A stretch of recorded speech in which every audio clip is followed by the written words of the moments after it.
Hey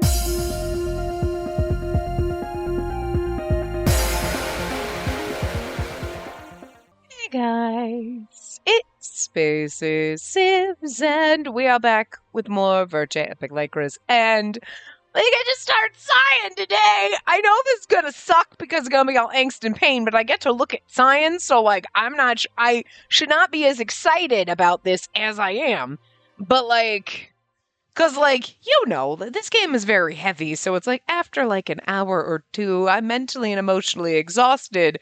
But I'm like, we got to start Cyan. I don't even care. Bring on the pain. I'm going to regret saying that. I know that. But it's Cyan. Look at him. Look at this beautiful bastard. Look at him. God damn. So excited. So we're going to start with his encore story, as we do. So. I forgot.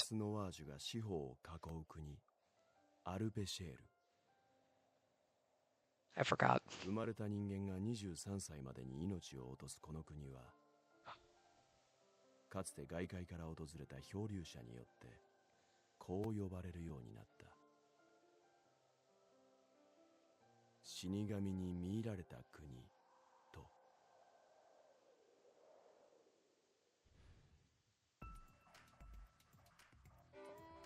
バカバカしい。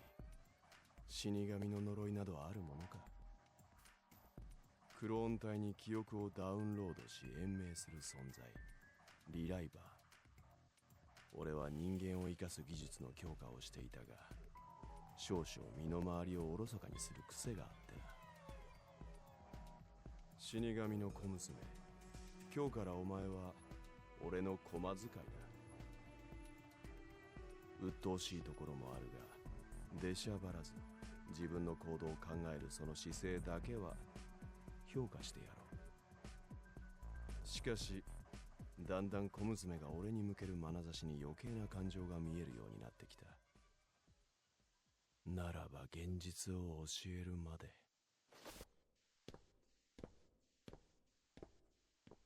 お前が盲信する男は決して善人ではない。人でなしだとな。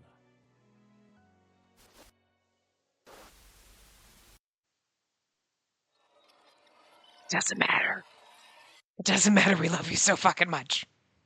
And then we give him the voice I give him, and it totally doesn't work now. Like, oh. It's so funny, because, like, I mean, like, you do the voices, but, like, I forget every time we come into one. How many of these have we done? We've done this, and even this. This is like, what, our fourth one going in? And I have forgotten. Okay, to be fair, on Mathis, I didn't know. But, like, I have forgotten on the three. Like, oh, shit, I forgot there's, like, the speaking part that they do. Oh. You know, guys, playing it without the voice acting on is, like, almost a crime when you get to listen to Cyan talk to you like that. And then I just laugh because he's fucking Kunakita in Bungo Stray Dogs, and it's like...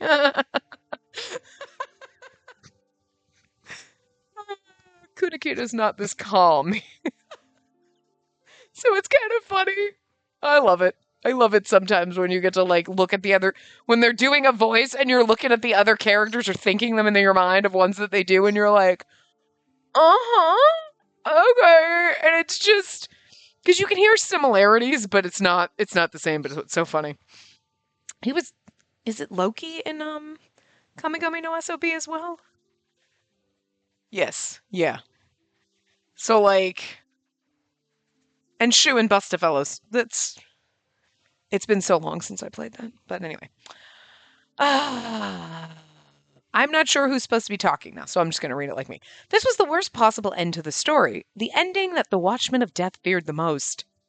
No one could stop him after he had awoken. Yes, he himself was a being of absolute authority, unafraid of anything. Okay, I don't know exactly where we are in the story.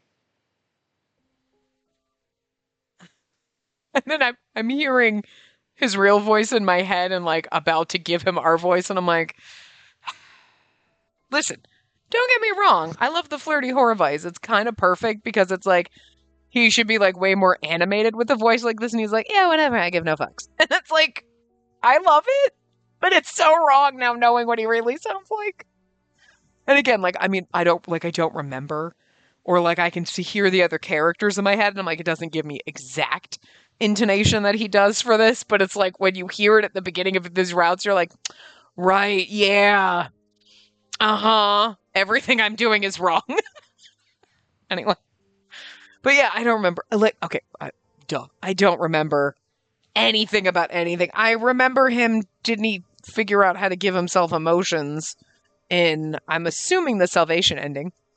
I don't remember what happened in the Despair one. I'm assuming one or both of us died, because, you know, it's what happens. Anyway. Common sense, emotions, and even morals mean nothing. So don't you dare ever mistake me for someone good. You know what? Again, you are the kind of trash that we love, that, like, it doesn't matter what you do. I'll accept it. Hell, we accept Lucas and he stabbed a bunch of people, and we're like, that's kind of fucked up, but, like, whatever. I aim to satisfy my curiosity, and I was lucky to gain a position that lets me do what I want. And he's got crazy eyes right now. I'm just a sinner pretending to be a god. Hey, at least you know your place. All right, hey, self-aware. I'm still gonna make you all the sandwiches I can. But if you're going to worry about it, worry to the point that it becomes a nightmare. If you begin to suffer over it, I can always force you awake and make you some hot milk. Okay, thank you very much, Mother. I'm assuming that was like a flashback remembering something Science said to us. To where it becomes a nightmare. I was told to worry, and left the Institute alone, still drowned in a whirlpool of thoughts. Criminal or not, Science terrifying, able to consume people like that without a second thought. But to be unable to see his beautiful eyes again. Okay, so we were already hot for him at this point. To be fair, he rolled up in this game like, sup, and I was like, hot for him. He didn't even have to roll up in the game. I was hot for him from the very fucking get-go, so fair enough.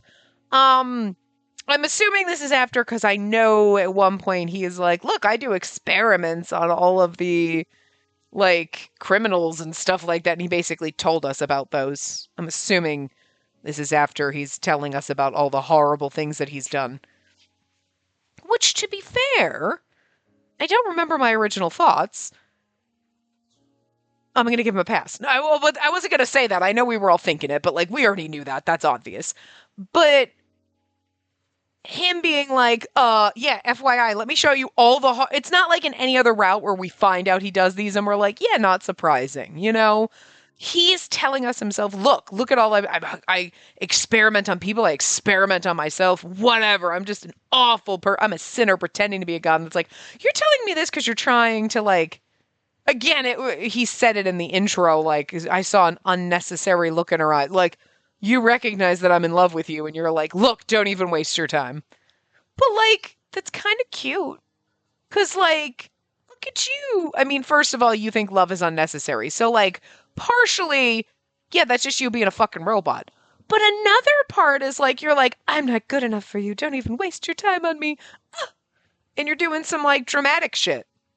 So, like, with Sign, it's mostly the robot thing. But just, you know, it's just like 1% of him being just slightly dramatic and like, no, I'm not good enough.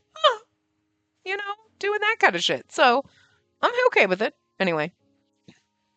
Was something I didn't want, and not being able to see his beautiful eyes was something I didn't want.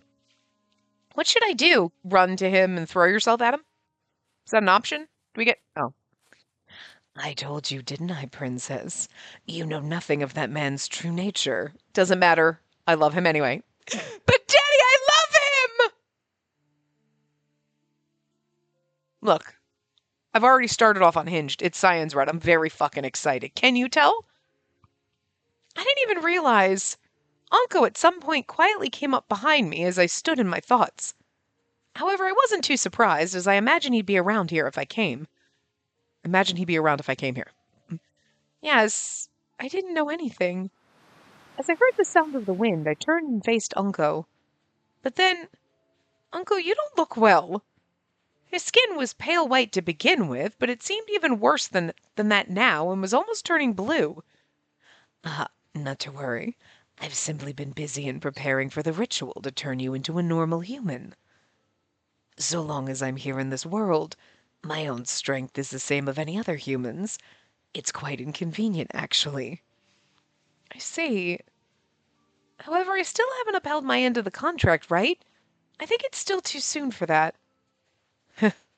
If you do not intend on seeing it through from the beginning, these deaths will remain a mystery, Princess.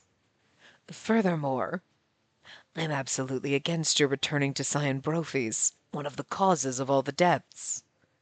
Well, through the many pages of history, I've seen him heartlessly consume humans countless times. But I can change him! He is the epitome of I can change him. I'm switching hands in my controller and I bopped it, so sorry. What are you doing? What you doing? Where you going? What you doing? Bouncing back and forth, bouncing back. Don't you get all fidgety like you gotta go poopies. I tried to give you a break before we started recording. You didn't want to go poopies. You don't get to go poopies now. And you definitely don't get to go poopy on me. You definitely don't. I'm not 100% sure you did your big poopies this morning. Because, for God's sakes, it couldn't get you to go. And then the time I did see you poop, it wasn't your giant big poopies. I don't know where you did your giant poopies. Because birdies are gross. They won't poop in their cage. He holds it all night, and then you take him out in the morning. You got to make sure he stays by his cage, because it's the size of him when it comes out. It's a giant, massive bird-sized poop. TMI, people are like, we did not need to know. But they do need to know if they think they like birdies and they ever want a bird. Birds take giant shits. And living with a bird means finding shit in weird places. Where did we find poop today, Mr. Neelix? Where did we find poop today? What in the world is that? Why did it pop up? Where did we find poopies? No, I don't want this. I don't want this. Why in the world? Stupid Edge just popped up with fucking, go away. We found poopies down our refrigerator door. Not down the front of it. No. We opened the refrigerator and went, what the fuck? When did you land on my refrigerator? And when did you do this? And how long has there been poop trailed down in between because I have the side-by-side kind of refrigerator, and I opened it and I'm like, what the fuck?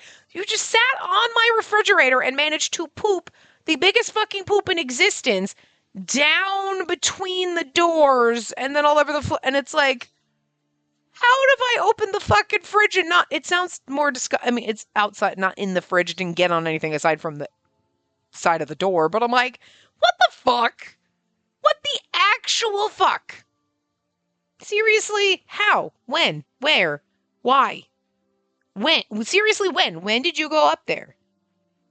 You know what? I feel like the other day you landed and I heard you make poopy squeaks and I couldn't figure out where you pooped because you were, and I yelled it because you know you're not supposed to land in the kitchen.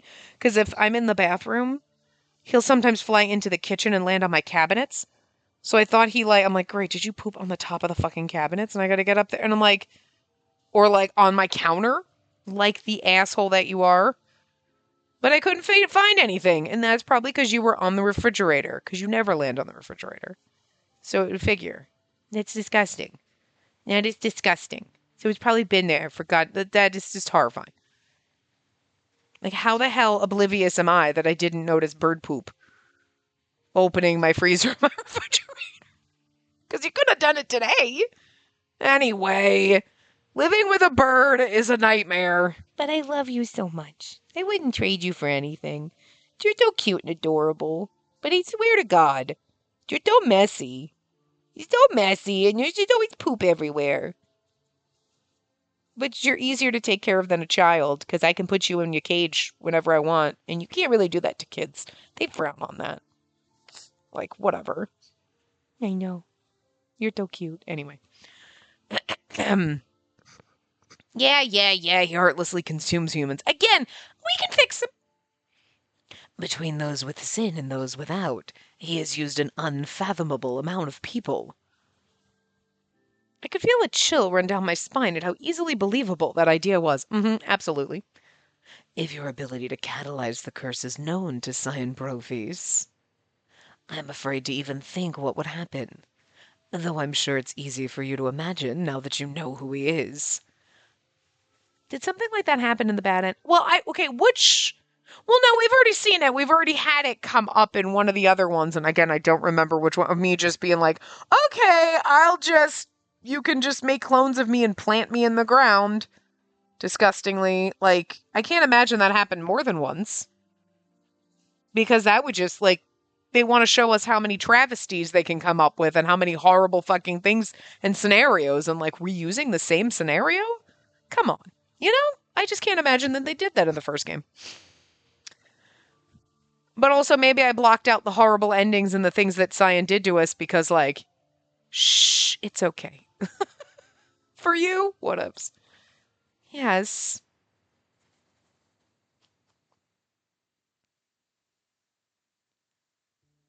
Of course, results might have been different if that drifter, who had a longer lifespan, didn't go into hiding. The drifter was the benefactor who gave your family the information needed to get to this point, right? To my grandfather, yes, but not me. Cyan claimed he would conduct experiments on even the drifter, to whom he felt he owed a debt. If someone like that knew of my ability, which was only hidden by untruthful rumors, I was sure of what he would do. Like that. I was sure of what he would do. Yeah? You can come snacks. Is my pant strings in your way? Come here. Oh, all right, buddy. Come here. I can tell by the way you're walking around. You should have told me before. Because now we got to go. Now people are like very disappointed because we're trying to play this and we're never going to get through it.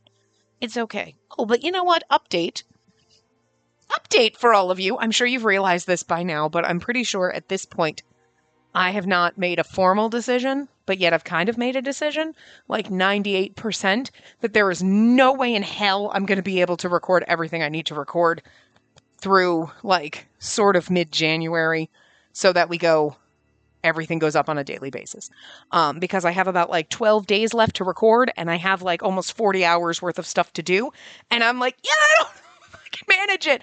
I literally had a breakdown freaking yesterday, where I was like, oh my god, wait a minute, and, like, it was just very overwhelming, and I was like, yeah, I was pretty confident we could do it, but with everything I need to get done between all of the Otome games and sim stuff is like almost 100 hours worth of stuff. And it didn't seem as daunting until like after Thanksgiving weekend, even though I recorded so much stuff, but I didn't get any Otome content done because I was recording sim stuff. And I was like, then I did the math and I was like, oh yeah, no, we're fucked. 4 hours a day is a lot to some days I can manage that. I do it no problem. And some days I just can't. So I was like, yeah. So I'm pretty sure at this point, you'll already know by now, but I'm pretty sure we're going to be doing every other day through. Because I would have to get all of Science stuff and all of Adolphe's stuff done, and that's a lot to do if I didn't have, again, another 20, like, I still have, like, 38 to 40 hours worth of stuff to record, and, again, 12 days to do it. I'm like, yeah, you know, I mean, granted, that's only, like, 3 hours a day, technically, but it's still more than I think I can manage, and, you know, with everything else I have to get done around my house and everything, I'm like, yeah, so I'm pretty sure we're going to be doing every other day just for, say, probably the week before Christmas, the week of Christmas, and the week after, maybe, like, whatever, until I can get back. So it'll just be short term, maybe for a couple weeks, a month max, and then hopefully we'll be able to get back to doing every day. Because I don't need to be like 5 or 6 weeks ahead. I only need to be like 2 weeks ahead, whatever. But right now I need to get like 4 or 5 weeks ahead, and we used to be able to do that, but now for some reason, because we're playing games that are like this one where it's like, it's very hard to sit here and record 4 hours in a row because it's so like draining on your psyche. You know what I mean? As much as I like it. So yeah, so we'll probably be doing that. That's my intent right now. But again, you'll know better than I will, because by the time this goes up, we'll probably already be doing every other day. If we are doing that, and I'll post it on the community tab for you guys so you'll know. But, you know, I figured I'd let you know now, because this science route might be where I start doing it. I'm not sure. Really depends on how much I get done and like how much space I need to put out. But you won't at least see a gap. It'll just be every other day instead of daily. So just for a short term. We were used to it, but I still feel bad about it. I do, but I feel slight relief thinking, yes, I will do this because it's like, it's a little bit of a weight off my shoulders because then my landlord decided to tell me yesterday he needs to have someone come drain the hot water heater or whatever. Okay, fine. It's going to take a couple hours. Okay, fine. Over Christmas. The fuck would you do it over Christmas? So, like, now I'm just stressed out thinking you're going to do this when I'm not going to be home and I've got property in my garage. So, like, if something happens and the water goes everywhere, who's taking care of my personal fucking property? Because if I'm not here and then there's going to be someone in my garage touching my... And it made it sound like he's not going to be around. Like, are you going to be sitting in the garage with this man for several hours? Because I'm going to guess not. So then you're going to, like, expect someone to be on my property doing stuff without anyone here? Unless he was just asking if I was, like, wasn't going to be here around Christmas because he needs to have that done and, like, trying to figure out time to do it. I don't know. I don't know. But I'm like, you always do he does the weirdest shit. The weirdest shit. Like, now I'm going to paint over the water spot. Why? Just leave it. To be fair, I don't notice the paint now that I'm looking at it. So, like, whatever. But I'm like, seriously? I mean, I do have a friend that I can just be like, hey, here's the garage door code. Just come over before they're supposed to be here and just hang out in my house for a couple hours. Like, whatever, And they'll do it. But it's like, seriously? I don't know. And now I have to make Christmas shirts for my family. So, like, things keep piling up that I need to do.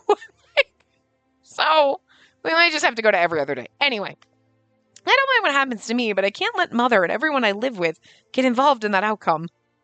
Considering that, I think I should stay away from Cyan for a while. Just as you say, Anko. I don't want to stay away from him. And not only for a while. I would be at ease knowing you stayed away from him forever. Well, I can't do that.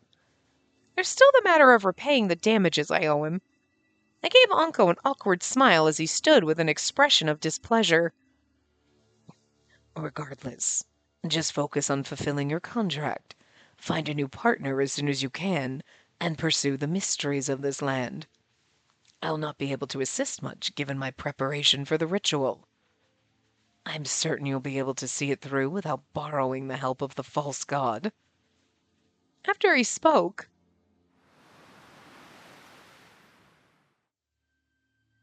Anko disappeared behind a sheet of Lycoris petals just as he always did. Anko's clearly hostile towards Cyan. I mean, and given that what we know about Anko, yeah, it makes sense. Because I don't think Adolphe... Like, Adolphe would be like, this is all right, sure. He's like, oh, Eve's one of my best friends, totes. And Anko, same, because obviously same person.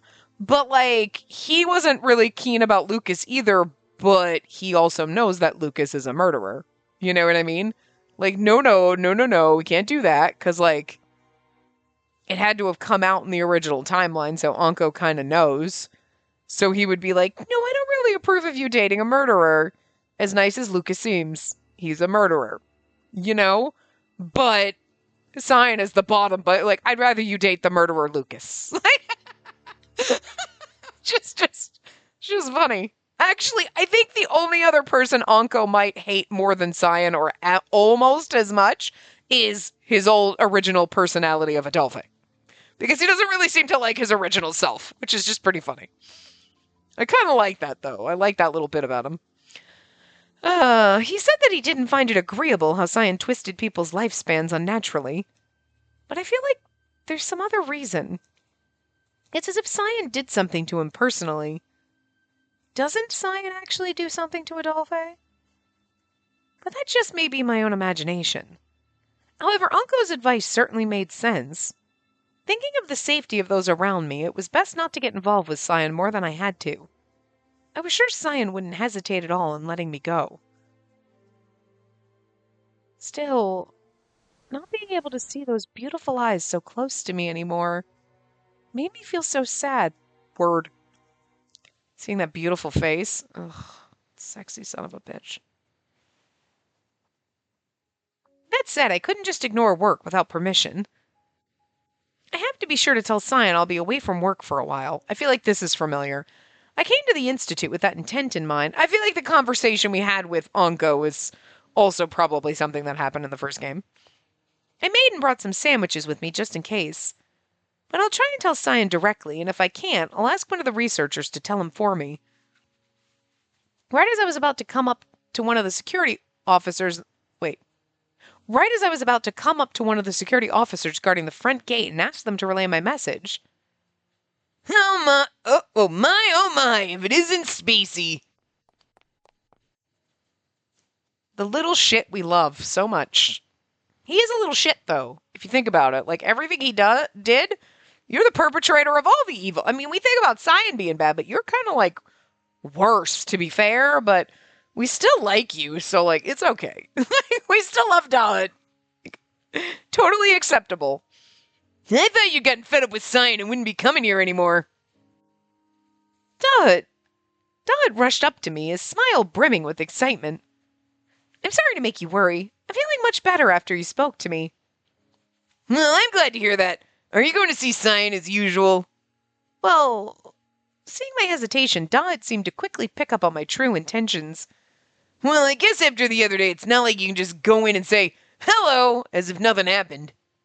Right, but it's not as if I hate Cyan or disrespect him now. It's just that I have some personal matters to attend to and wanted to ask for some time off. Understood. Then I'll relay the message to Cyan. All right, thank you very much. After Dalit bowed his head down deeply, I offered the basket I was holding. And I made him some I like how he's like, yes, so, like, after what he told you, I figured you'd avoid him. No, I made him sandwiches because I adore him. You're like, I'm a little afraid of him, but I still made him sandwiches because, listen. I'm trying to feed my way into his heart. Before I leave, here. What's this? Some sandwiches for Cyan. I'm a bit worried about his health since I won't be able to see him. Is it all right if I come here every day around this time to bring him these? Of course. I'll make sure to tell security to give them to Cyan as well. But still, don't you think you're being a bit too nice? But I'm in love with him. Considering what happened just the other day, I feel it's all right to be a little angry at Cyan. If it were me, I'd call him a barbarian and pour a drink over his head. I'm sorry. I'm imagining this scenario, but with Dalit, he'd have to pull up a little step ladder, step up, and then do it, because he's small. So I can see this comic in my head of Cyan just standing there and Dalit on a little step ladder pouring a drink over his head, calling him a barbarian. Dalit turned his face and adorably puffed out his cheeks. Cyan simply showed the truth to me, as I was beginning to fill my head with my own ideas about him. And? What Cyan's doing is indeed terrible, but he showed no prejudice toward me. And I don't think my appreciation for that will ever fade. Plus, I'm in love with him. Even if I can't help him directly, I just wanted to repay him somehow. And I'm in love with him. It was true. I'm in love with him. After thinking things over, I chose not to throw away the happiness I received from him. Because I love him. Did we gloss over? I mean, I feel like maybe that's the case. Even if it was for a short time, I was happy during the time I was able to help Cyan. I suppose I can understand how you feel a bit. Cyan didn't look down on me even though I became a reliever at a young age and still look it.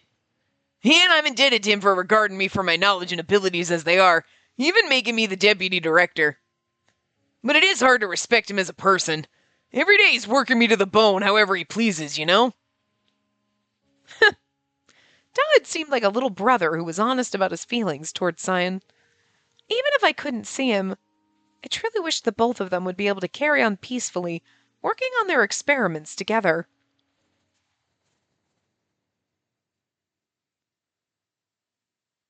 Woo! We get to be my boyfriend!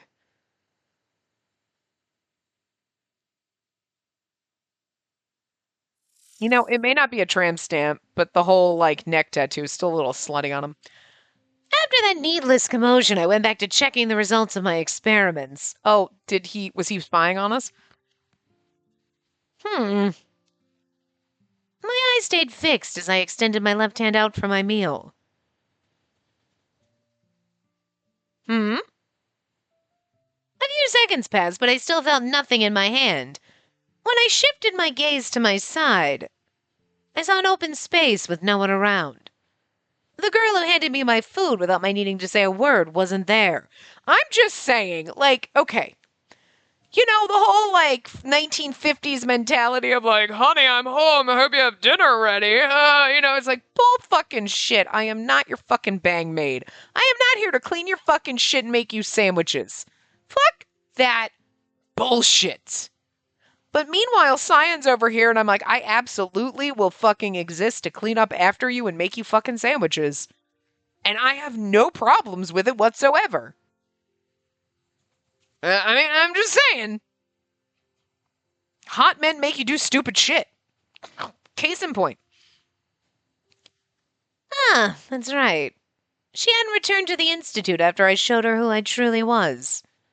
It's a pain going back to how things were, especially after seeing how useful she was. Considering the fact that now you have to find floor bread. I have to open the package of Wonder Bread myself. I don't even have someone to open it for me. With no other choice, I reached down to pick up some bread from the floor. The little quirks are sometimes the most fun, and just the, like, he can't be bothered to even keep bread. He just keeps it on the floor. There's bread on the floor. What the fuck? Do you know, like, if you're cooking and you drop your bread on the floor, you're like, I mean, okay, my floor's clean, or, like, whatever, But you're like, I wouldn't let people, I mean, okay, guess I'm admitting it. Like, if you drop, you're like, oh, fine, it's whatever. Whatever, it was a piece of bread on the floor. It's fine. It's my floor. It's my I'm going to eat it. It's my floor dirt. If my floor's dirty. If my floor's really dirty, I'm not going to fucking eat it. But, like, if your floor's clean and just drop the bread, fine. 5-second rule. Okay, it's not like on the street, okay, where other people's gross feet have been. It's really only your kitchen, and you're like, whatever. It's only me, right? For God's sakes, I mean, the bird eats off my plate. So, like, whatever. And birds are gross. We have successfully demonstrated that earlier, this part. But, like, yeah, you're gonna do that. Maybe. But you're not gonna be like, yeah, whatever, floor bread. Like, but he just no fucks given about people walking and he's just eating bread off the floor. And God knows when this floor was cleaned. This isn't a lab. It's in the office in the lab. The lab floors are probably fucking spotless, but his office, unless we've been vacuuming this dusty ass fucking carpet, do you know how disgusting that is? Gross. All the other people tramping in his office with their dirty fucking outdoor shoes? Gross. That is so disgusting. And he gives no fucks because he's just going to make himself a new body if he fucking got, like, the plague from, like, eating floor bread. Like, you know what I mean? But even if you dropped bread on your floor, there'd be a thought process that goes through your head after you pick it up. You're like, okay, how clean is my floor? Should I just throw it away? And you'd actually think about it. The science is like, whatever. And we also don't know how long that bread's been on that floor. It's not even a 5-second rule. It might have been there for 5 days. It could be moldy. There could have been rats eating it. He has no fucking idea. It's so fucking ridiculous. Like, just the thought process, like, I just love the little quirks, though, that he just has no fucks given about eating crusty floor bread, and he can't even toast it. Can we get the man a toaster? Do they not have toasters here? They probably don't. Why is there no one who has invented a toaster? Why has he not invented his own? Anyway, picking up some crusty floor bread. Good day, Cyan. I came bearing a lovely gift for you. You're a nuisance. Get out. Oof, abuse right from the start. That's no way to treat your adorable subordinate who's taken such great care not to disturb you. You don't deserve Spacey's handmade sandwiches if you talk to me like that. Huh. Sandwiches? From the maid. I was on break and saw her out front, so I chatted with her. And along with a message that she'll be on leave for a while, I feel like this happened in the original game, but she handed these to me and asked if I'd please give these to you. I see. Though she feared my work, I presume that she was concerned enough about my eating habits to deliver food to me herself. That girl's an eccentric. There'd be no trouble for any of us if she just cut off her ties with me completely. That girl's an eccentric. Takes one to know one. Floor-bred queen. What a terrible thing to say to someone who's so worried about you. If you don't want any, I and your other subordinates will gladly take them. I never said I didn't. I snatched the basket from Dollhead and set it down in its usual spot. I picked out one of the sandwiches and brought it to my mouth as I opened a display on the system. And here I'd hoped that having her around would have nudged it closer toward being a normal human. Sorry, but there isn't a single % of that being possible. Yeah, I know. Our team's still hanging on to the slightest hope that it might be, though. All right, then, I'll be going back to my research. Now that she's gone for good, there's no one else to help clean. Don't make the place too messy, you hear? It's so funny because we're like, I need to take some time off. And Dollhead's like, yeah, no, Toad's cool. You're going to keep bringing him sandwiches. He's like, she's gone for good. Dollhead saw right through our fucking bullshit. Dollhead exasperatedly picked up some trash on his way out. And that's it. He doesn't clean his office or keep it tidy. So you know the floor is disgusting and there's just bread on the floor. Why is there just bread on the floor? These are answers to questions I never thought I needed or would have ever asked. I just really want to make a shirt that's just like a piece of bread and it's just this floor bread. You know, just like a random pointless shirt, and it makes no sense to anyone unless you've played this game. The girl no longer coming here was expected. In fact, I intentionally showed our Team SB's experiments so she wouldn't grow unnecessarily attached. We lost nothing more than a convenient maid, so the research itself wouldn't be affected. But there was one thing I was curious about. The fact that she brought food means she isn't completely afraid of me. So perhaps she feels it's inconvenient for some reason for her to be by my side. He is way too smart. For example, having to become a subject of my experiments herself. Ha! Ridiculous. If I resorted to experimenting on that girl because I believed in such ridiculous rumors, I'd be making better use of my time studying random weeds outside. It was a minor inconvenience for the pushy maid to be gone now, but it wouldn't affect my research. Trying to avoid any unnecessary thoughts, I stuffed the rest of the sandwich into my mouth and returned to my research. He's like, wait, she doesn't want to be here because maybe she thinks I'm going to experiment on her. Ah, whatever. Shh. Good. Good, he's so full of himself he missed that. He's so smart, but he's so full of himself, he just made a complete stupid decision. Awesome. Good for us. A few days passed. Going back and forth between Cohen and Cernival, I brought sandwiches for Cyan every day. I was the one who chose not to see him anymore, yet I was still concerned with his eating habits. I was a bit worried at first that I'd just be more trouble to him, but... And it's so funny because, like, you only care about someone's eating habits if you care about them, you know? Here you go. This is the basket you brought us yesterday. Thank you very much. The baskets I brought with sandwiches in them always came back empty. I guess he is eating them. He could have easily refused them, claiming we were no longer involved with each other. Huh. I glanced down and realized there was a letter at the bottom of the basket. Wondering what was written in it, I opened the letter. I don't remember this part. Beg 2 more tomorrow than you made today. I read the curt message within. The moment I saw the message that spoke as if my visits were simply a part of everyday life, I remembered his dreamy face. Yeah, okay, and we get a flashback to beautiful Cyan eating a fucking sandwich. Oh, until we get good new ones, I'm okay with the flashback ones. Precious memories, memories that were simple facts to him, came flowing back to me from the back of my mind.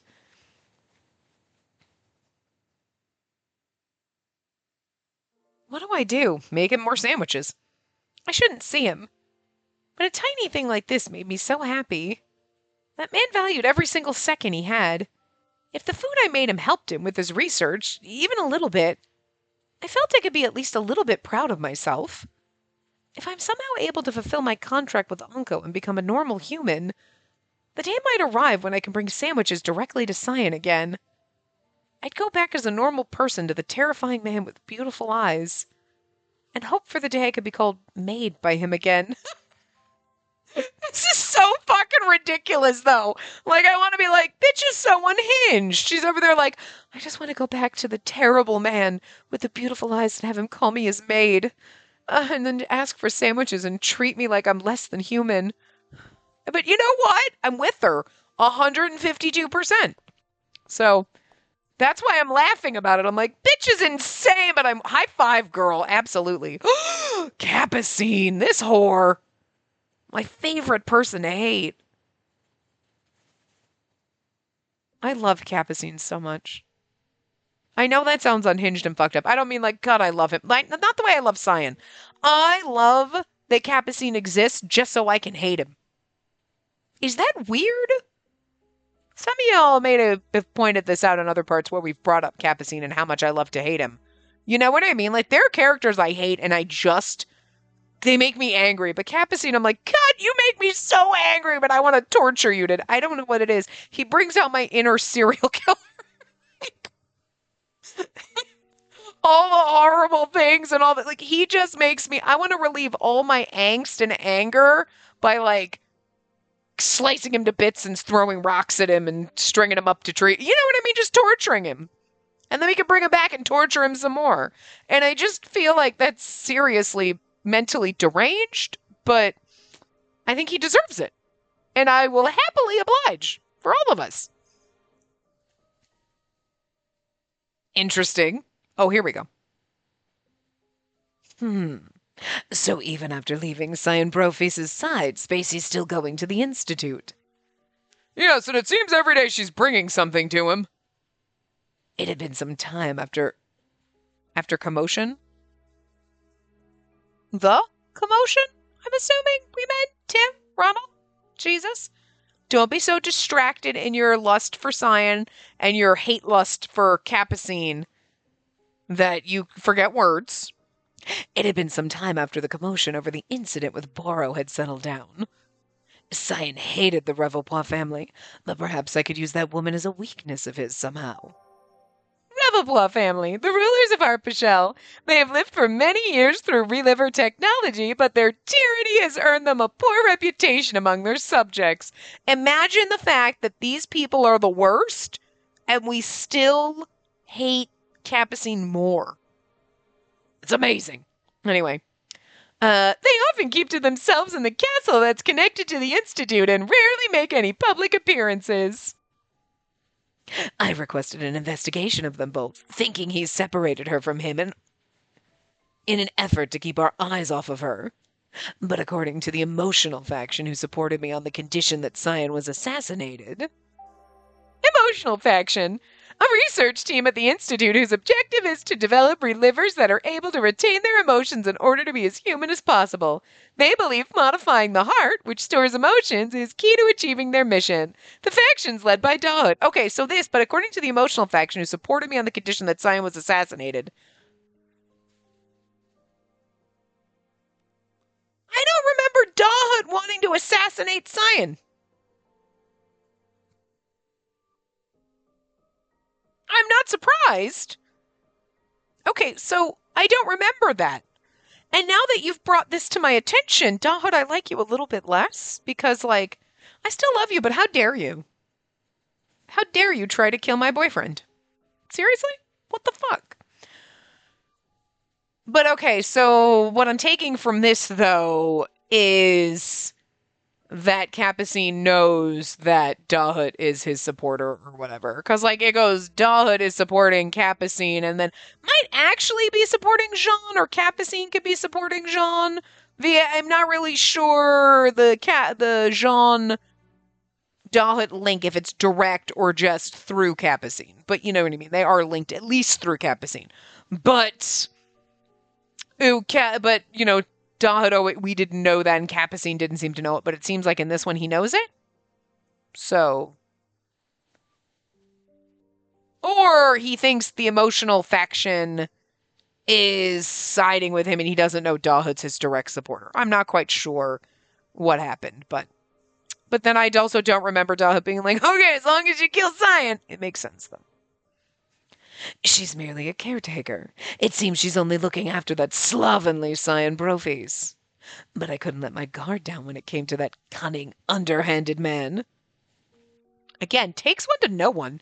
Motherfuckers be throwing stones in their glass houses up in this route. He'd never pick a companion on such a lazy and ridiculous basis as helping him with his daily life. I was sure it was just a cover and that he actually had her involved in incredibly important research. Well, you are dumb as fuck. Cyan wouldn't just have her there to clean for him. He's absolutely using her for something nefarious. No, he's just fucking that lazy. You met the man. You should know. What she brought him daily could be documents used for research, or perhaps test samples. I don't remember if Capucine kidnapped us and finds the sandwiches, but I can imagine this in my head now. Whatever the case, I suppose I should investigate her further. I'm sure I'll need to report this to the royal family and my supporters as well. I wouldn't be tricked. One day I would possess everything, even his research and experiments. I do remember them blaming Cyan for the heart death things, which was basically because... Well, I mean, the weird thing is it came out in one of these ones earlier, and I don't remember it being that way in the original game, that it was somebody tampered with the machines, like, because we knew about that, like, that your chest would explode, but we fixed something about it, whatever. It was a known kind of bug, but everyone was told about it, whatever, but somebody manipulated the system and kind of like reintroduced it or something. And right?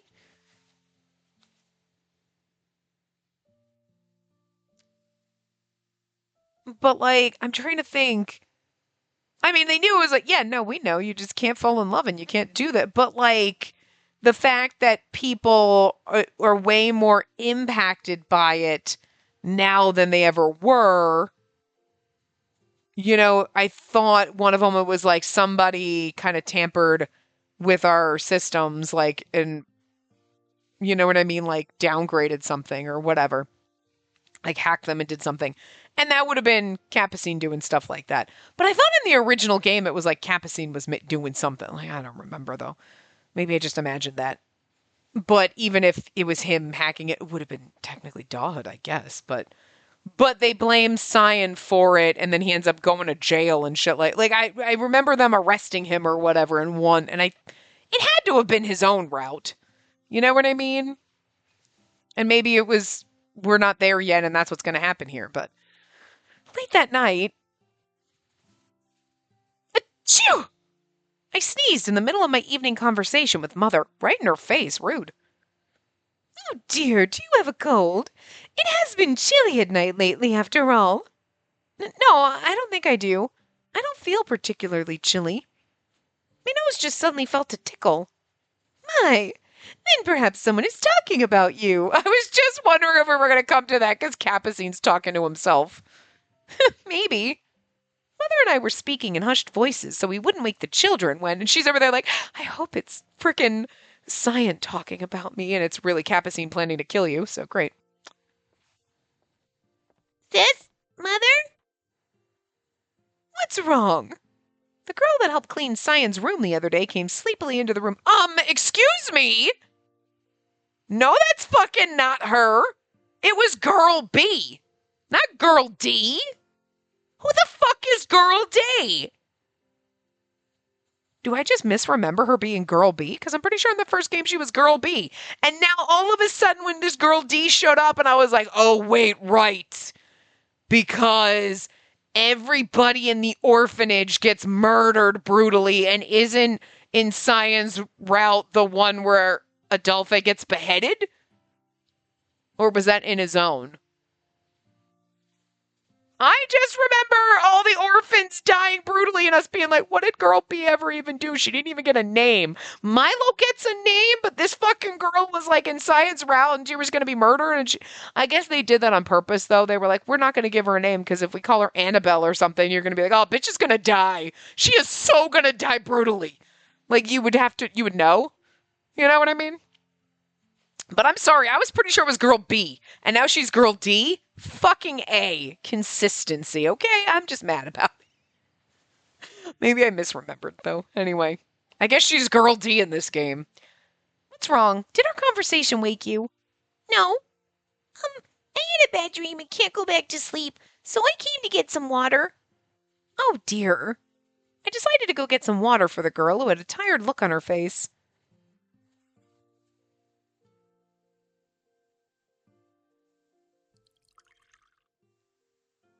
All right, here you go. Be careful not to spill it on your clothes, okay? Thanks, sis. After gulping down the water, hey, you're gonna sleep in your room now, right? Yes, of course. Did you need anything? After fidgeting for a moment in response to my question, is it okay if I sleep in the same bed as you? I was a bit caught off guard by the unexpected question. That's adorable. With me? Not with Mother? Yeah. It seems she's taking a liking to you. Well, I'm happy about that. We adapted a sassy lost child. We adopted a sassy lost child. But my power has its limits. Once the time comes, you will return to your form as death and again bring demise to those around you.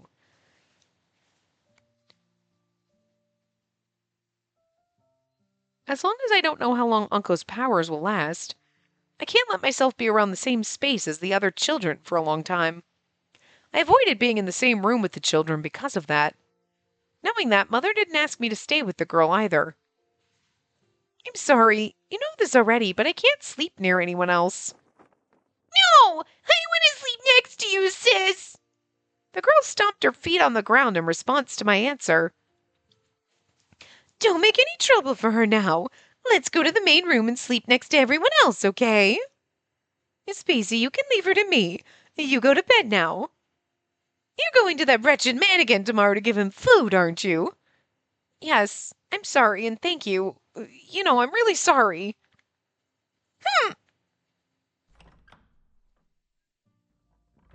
It would have been, like, cute because, like, because this didn't happen in the original game, but, like, it would have been cute to be like, oh, okay, you know, because Onko's keeping our powers at bay right now that, okay, just this once, you know.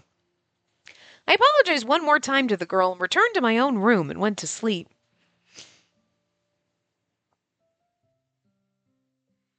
But then, she snuck in our room. That's adorable. When I awoke, I found the girl sleeping comfortably beside me. She must have snuck out of the room after Mother fell asleep and came in here with me. What am I gonna do with you? I knew I had to caution her again once she woke up.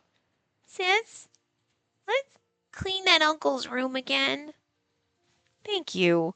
I don't even know how many years it's been since I felt the warmth of someone next to me like this.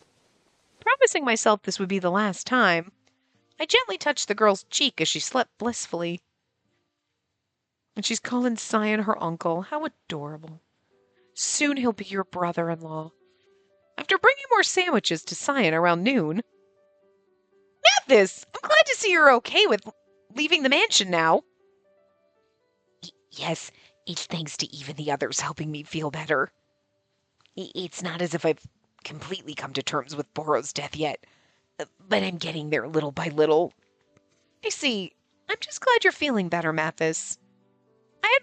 I'd run low on sandwich ingredients, so I went out to buy more and spotted Mathis walking through the marsh. By the way, I don't see Jean with you. Are you shopping alone today? Yes, I've caused Jean so much worry and trouble. So I wanted to try and replicate those delicious meals you made to try and treat him to something. That's a wonderful idea. Mathis smiled with positivity, and I couldn't help but smile as well. Oh, in that case, would you like to shop together? I'm about to do some shopping as well. Huh? Are you sure? Yeah, I can share some recipes with you as we walk. Wow, that would help so much. He's like, I was just gonna throw everything in a pot and fucking figure it out. It's the thought that counts. I walked peacefully through the marsh with Mathis.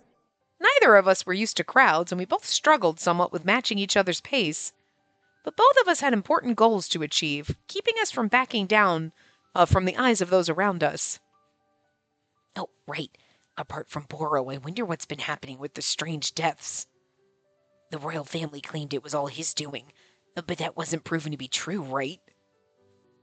Right. It seems Adolphe and his team are staying alert and investigating things. But it seems they still don't really know what's happening. I see.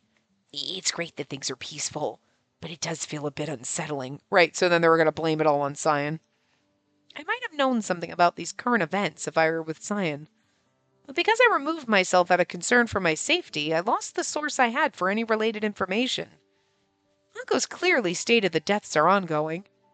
I need to do whatever I can before there are more victims. I could walk around the marsh and listen in on rumors at least, couldn't I?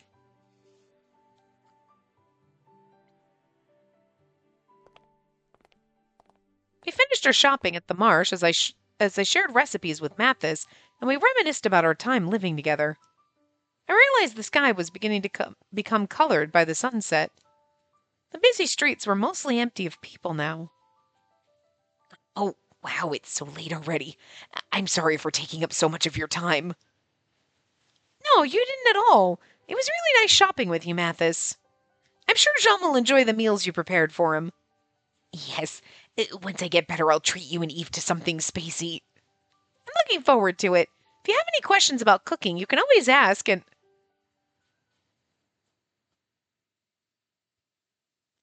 Right in the middle of speaking, I could see a commotion toward Cheetahs where Mathis would be returning.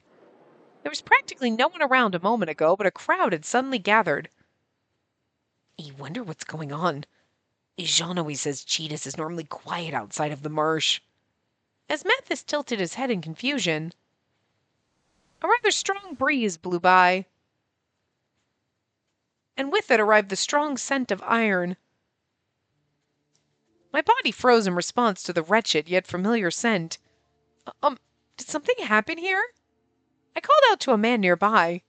Yeah, those strange deaths around Coen seem to have hit cheetahs just up this road. The ones with carved out chests. Those deaths? In cheetahs? I looked around. And that's because we know they're clawing their own chests out because of like whatever. So yeah, so okay. Because that's what happened in Cyan's route, right? Like then they're like, Cyan did it, it's all him, it's his technology, he fucked up something, and then they go after him. Like, I could see a stream of blood flowing down a road far away, and I could see a number of men and women with gaping holes in their chests. No, that means those deaths really weren't Boro's doing. We'd come across what we were just discussing, and both Mathis and I stood frozen when... All of you, don't move! We'll handle the retrieval of the corpses! With a shout of the Royal Guard arriving at the scene, the people of Cheetahs, unrelated to the deaths, stopped immediately. I felt something odd about the quick movements of the Royal Guard as they cleaned the area. You know, it seems like they're actually on top of things this time, unlike with Boro. Maybe it's because, as the Royal Guard, it's closer to home here in Cheetahs. That said, it seems almost like they were already prepared. You there, girl from the orphanage! What are you whispering about? Nothing. I never said anything about being from the orphanage. Right when she was thinking it, like, they seem awfully prepared, I'm like, because Capucine is setting up Cyan, so... I didn't say anything about it, so had this person seen me there before? Yeah, they're not really Royal Guard, they work for Capucine. Or the Royal Guard is working for Capucine, like, you know. Afterward, when I explained where I lived and that we had come to ask about the incident, Mathis and I were let go. Worried, Mathis walked me back to Coen. After leaving Mathis, I found Adolphe, who had rushed here after hearing of the commotion in Cheetahs. I never imagined those strange deaths would still be happening. The silver lining is that they didn't happen in Coen, at least. There's no telling whether they'll start accusing you as the culprit again. Still, we can't exactly say that's all's well. The shock of seeing the bodies wasn't as bad as before, since they were some distance away. It's just as Unko suggested. Now that one of the deaths had reappeared, a report would likely go to Cyan, who wanted details of these cases. Write him a letter, let him decide what to do.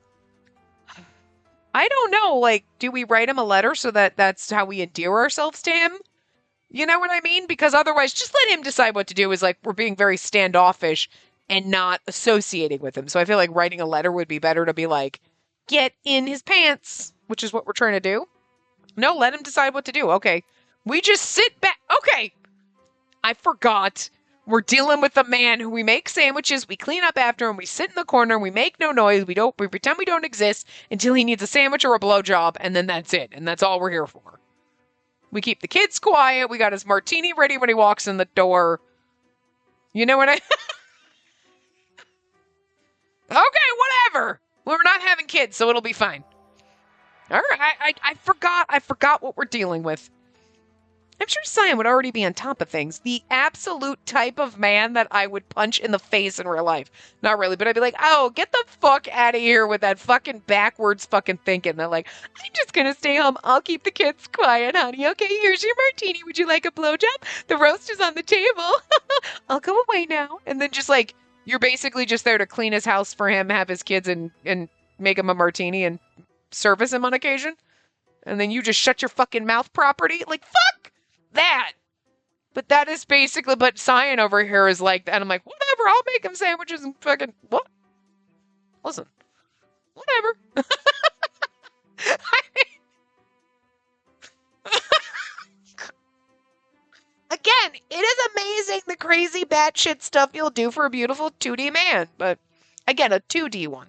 A 3D one, fuck that shit. 2D though? Oh, hell yeah, all right. I'll go put on my fucking high heels and vacuum and a floofy skirt. I have a lot of 50s outfits. It's cool. I'll do it. Anyway, I'm sure Cyan would already be on top of things. I want him on top of me. Is that just like wrong? Should I say that? You come for this stuff. It would just take up more of his time if I were to do something needless on top of that. In any case, be sure to tell everyone you're completely uninvolved, no matter what anyone says, Spacey. All right, if any of the royal guards ask, I'll just say that we only encountered the bodies after the fact. Good. The Corps will expand our investigation out to cheat us, too. If anything happens, contact me right away. We will. You be careful, too, Adolphe. Right, don't get beheaded. After looking around briefly, Adolphe headed back to his office to get ready for the increase in patrols. I love you. Bye, beautiful. Listen. I know I'm banging Cyan in this route, but that doesn't mean I don't love fucking Adolphe, okay? We get to be Cyan next time. Because we're at time. We're a little over. Oh, look at you're not wearing your coat. Oh, you're not wearing your coat, but like... You know, I mean, I knew you had suspenders and stuff, but the belt at your waist with your low-rise pants is a little... What is the deal with that going on? All right, it's a stunt. I'm here for it. I don't care. It's flair, sweetie. I'm into it. Your slutty little neck tattoo. You wouldn't normally see a dude with like a neck tattoo and be like, oh, that's slutty. Like, you know, a tramp stamp would be. But on Cyan, it's a little slutty. Especially because he's just like, look at my décolletage over here. He's trying to flash his tits. He doesn't have a tit. He basically has a tit window. He's making a tit window for us. And I'm going to go before I keep objectifying the man, but I'm just going to keep doing it in my head. So anyway, I will see you guys next time. Remember to give the video a big thumbs up and subscribe to see more.